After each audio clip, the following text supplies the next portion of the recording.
ओम परमात्मने नमः।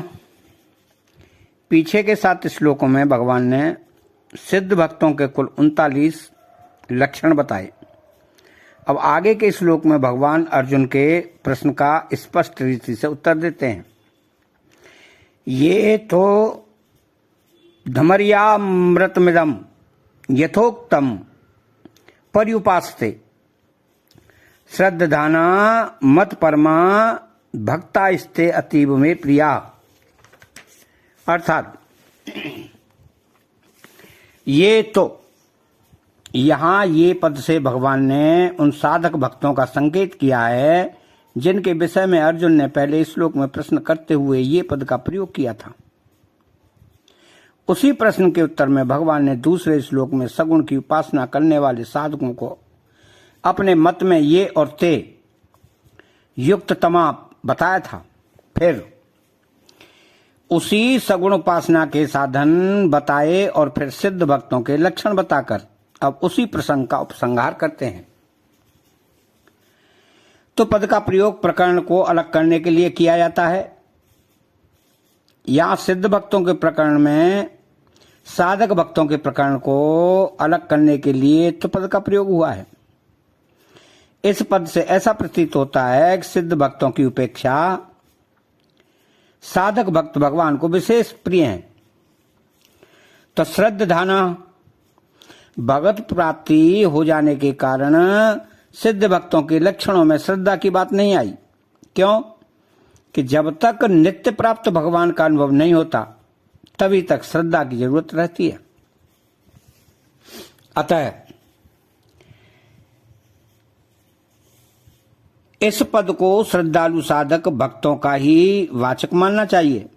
ऐसे श्रद्धालु भक्त भगवान के धर्ममय अमृत रूप उपदेश को जो भगवान से भगत प्राप्ति के उद्देश्य से अपने में उतारने की चेष्टा किया करते हैं। यद्यपि भक्ति के साधन में श्रद्धा और प्रेम का तथा ज्ञान के साधन में विवेक का महत्व होता है, तथापि इससे यह नहीं समझना चाहिए कि भक्ति के साधन से विवेक का और ज्ञान के साधन से श्रद्धा का महत्व ही नहीं है। वास्तव में श्रद्धा और विवेक की सभी साधनों में बड़ी आवश्यकता है। विवेक तथा परमात्म तत्व में श्रद्धा होने से ही ज्ञान साधन का पालन हो सकता है। इसलिए भक्ति और ज्ञान दोनों ही साधनों में श्रद्धा और विवेक सहायक है। मत परमः साधक भक्तों का सिद्ध भक्तों में अत्यंत पूज्य भाव होता है। उनकी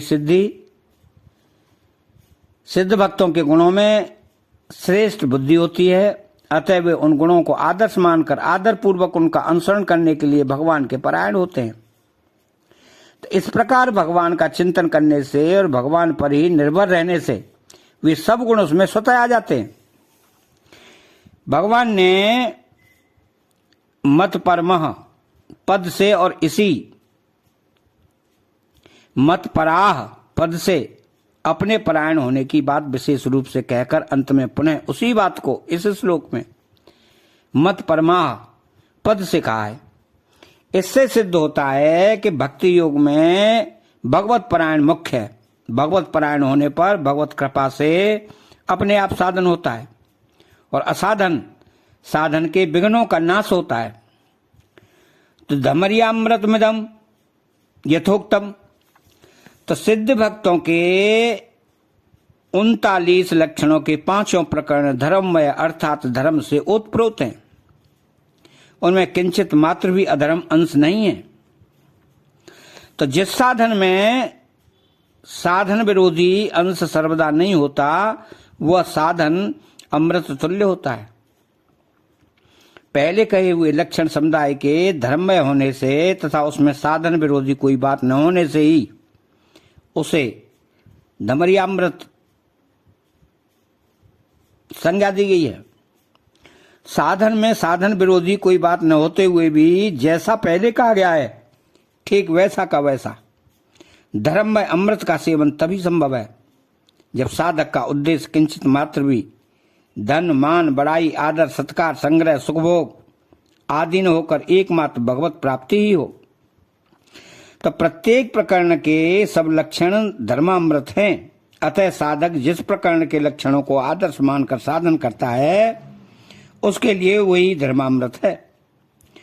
धर्मामृत के जो अद्वेष्टा सर्वभूतानां मैत्रः आदि लक्षण बताए गए हैं वे आंशिक रूप से साधक मात्र में रहते हैं और इनके साथ साथ कुछ दुर्गुण दुराचार भी रहते हैं। प्रत्येक प्राणी में गुण और अवगुण दोनों ही रहते हैं। फिर भी अवगुणों का तो सर्वदा त्याग हो सकता है पर गुणों का सर्वदा त्याग नहीं हो सकता। कारण कि साधन और स्वभाव के अनुसार सिद्ध पुरुष में गुणों का तारतम्य तो रहता है परंतु उनमें गुणों की कमी रूप अवगुण किंचित मात्र भी नहीं रहता।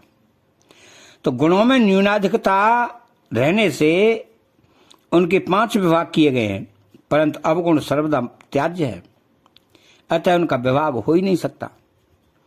तो साधक सत्संग तो करता है पर साथ ही साथ कुसंग भी होता रहता है। वह संयम तो करता है पर साथ ही साथ असंयम भी होता रहता है। वह साधन तो करता है पर साथ ही साथ असाधन भी होता रहता है। तो जब तक साधक के साथ असाधन अथवा गुणों के साथ अवगुण रहते हैं तब तक साधक की साधना पूर्ण नहीं होती। कारण कि असाधन के साथ साधन अथवा अवगुणों के साथ गुण उनमें भी पाए जाते हैं जो साधक नहीं है। इसके सिवाय अब तक साधन के साथ असाधनता गुणों के साथ अवगुण रहते हैं तब तक साधक में अपने साधन अथवा गुणों का अभिमान रहता है जो आसुरी संपत्ति का आधार है। इसलिए दमर्यामृत का यथोक्त सेवन करने के लिए कहा गया है। तात्पर्य है कि इसका ठीक वैसा ही पालन होना चाहिए जैसा वर्णन किया गया है। अगर दमर्यामृत के सेवन में दोष असाधन भी साथ रहेंगे तो भगवत प्राप्ति नहीं होगी। अतः इस विषय में साधक को विशेष सावधान रहना चाहिए। यदि साधन में किसी कारणवश आंशिक रूप से कोई दोष में वृत्ति उत्पन्न हो जाए तो उसकी अवहेलना न करके तत्परता से उसे हटाने की चेष्टा करनी चाहिए। चेष्टा करने पर भी न हटे तो व्याकुलता पूर्वक प्रभु से प्रार्थना करनी चाहिए। तो जितने सद्गुण सदाचार सद्भाव आदि हैं वे सब के सब सत्य परमात्मा के संबंध से ही होते हैं। इसी प्रकार दुर्गुण दुराचार दुराभाव आदि सब असत के संबंध से ही होते हैं। दुराचारी से दुराचारी पुरुष में भी सद्गुण सदाचार का सर्वदा अभाव नहीं होता, क्योंकि सत्य परमात्मा का अंश होने के कारण जीव मात्र का सत्य से नित्य सिद्ध संबंध है। परमात्मा से संबंध रहने के कारण किसी न किसी अंश में उसमें सद्गुण सदाचार रहेंगे ही। तो परमात्मा की प्राप्ति होने पर असत से सर्वदा संबंध विच्छेद हो जाता है और दुर्गुण दुराचार दुर्भाव आदि सर्वदा नष्ट हो जाते हैं। तो सद्गुण सदाचार सद्भाव भगवान की संपत्ति हैं। इसलिए साधक जितना ही भगवान के सम्मुख अथवा भगवत परायण होता जाएगा उतने ही अंश में स्वतः सद्गुण सदाचार सद्भाव प्रकट होते जाएंगे और दुर्गुण दुराचार दुर्भाव नष्ट होते जाएंगे। राग द्वेष हर्ष शोक काम क्रोध आदि अंतःकरण के विकार हैं, धर्म नहीं। धर्म के साथ धर्म का नित्य संबंध रहता है। जैसे सूर्य रूप धर्मी के साथ उष्णता रूप धर्म का नित्य संबंध रहता है जो कभी मिट नहीं सकता। अतः धर्मी के बिना धर्म तथा धर्म के बिना धर्मी नहीं रह सकता। काम क्रोध आदि विकार साधारण मनुष्य में भी हर समय नहीं रहते, साधन करने वाले में कम होते रहते हैं और सिद्ध पुरुष में तो सर्वदा ही नहीं रहते। यदि ये विकार अंतःकरण के धर्म होते तो हर समय एक रूप से रहते और अंतःकरण धर्मी के रहते हुए भी कभी नष्ट नहीं होते। अतः ये अंतःकरण के धर्म नहीं प्रत्युत आगंतुक आने जाने वाले विकार हैं। साधक जैसे जैसे अपने एकमात्र लक्ष्य भगवान की ओर बढ़ता है वैसे राग द्वेष आदि विकार मिटते जाते हैं और भगवान को प्राप्त होने पर उन विकारों का अत्यंताभाव हो जाता है। तो गीता में जगह जगह भगवान ने तयोर्न वसुमागच्छेन रागत द्वेष वयुक्ते राग द्वेषो विदस्य आदि आदि पदों से साधकों को इस राग द्वेष आदि विकारों का सर्वदा त्याग करने के लिए कहा है। यदि राग द्वेष आदि अंतःकरण के धर्म होते तो अंतःकरण के रहते हुए इनका त्याग असंभव होता, और असंभव को संभव बनाने के लिए भगवान आज्ञा भी कैसे दे सकते हैं। तो गीता के सिद्ध महापुरुषों को राग द्वेष आदि विकारों से सर्वदा मुक्त बताया गया है। और जैसे इसी अध्याय के 13वें श्लोक से 19वें श्लोक तक जगह जगह भगवान ने सिद्ध भक्तों को राग द्वेष आदि विकारों से सर्वदा मुक्त बताया है, इसीलिए भी ये विकार ही सिद्ध होते हैं, अंतःकरण के धर्म नहीं। असत्य से सर्वदा विमुख होने से उन सिद्ध महापुरुषों में ये विकार लेस मात्र भी नहीं रहते। यदि अंतःकरण में ये विकार बने रहते तो फिर वे मुक्त किससे होते। जिसमें ये विकार लेस मात्र भी नहीं है, ऐसे सिद्ध महापुरुष के अंतःकरण के लक्षणों को आदर्श मानकर भगवत प्राप्ति के लिए उनका अनुसरण करने के लिए भगवान ने उन लक्षणों को यहाँ धमर्यामृत के नाम से संबोधित किया है।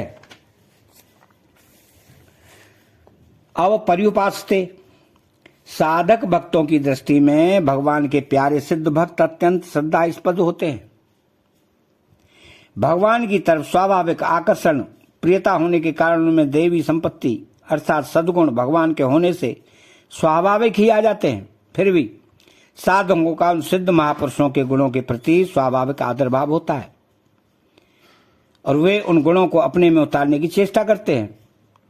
यही साधक भक्तों द्वारा उन गुणों का अच्छी तरह से सेवन करना, उनको अपनाना है।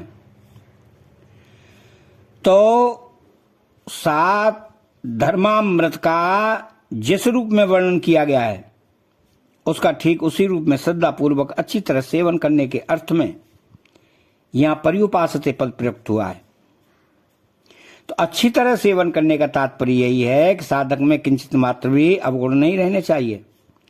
जैसे साधक को संपूर्ण प्राणियों के प्रति करुणा का भाव पूर्ण रूप से भले ही न हो, पर उसमें किसी प्राणी के प्रति अकरुणा निर्दयता का भाव बिल्कुल भी नहीं रहना चाहिए। साधकों में ये लक्षण सांगोपांग नहीं होते, इसीलिए उनसे इसका सेवन करने के लिए कहा गया है। तो सांगोपांग लक्षण होने पर वे सिद्ध की कोटि में आ जाएंगे। तो साधक में भगवत प्राप्ति की तीव्रता, उत्कंठा और व्याकुलता होने पर उनके अवगुण अपने आप नष्ट हो जाते हैं, क्योंकि उत्कंठा और व्याकुलता अवगुणों को खा जाती है तथा उसके द्वारा साधन भी अपने आप होने लगता है। तो इस कारण उसको भगवत प्राप्ति जल्दी और सुगमता से हो जाती है।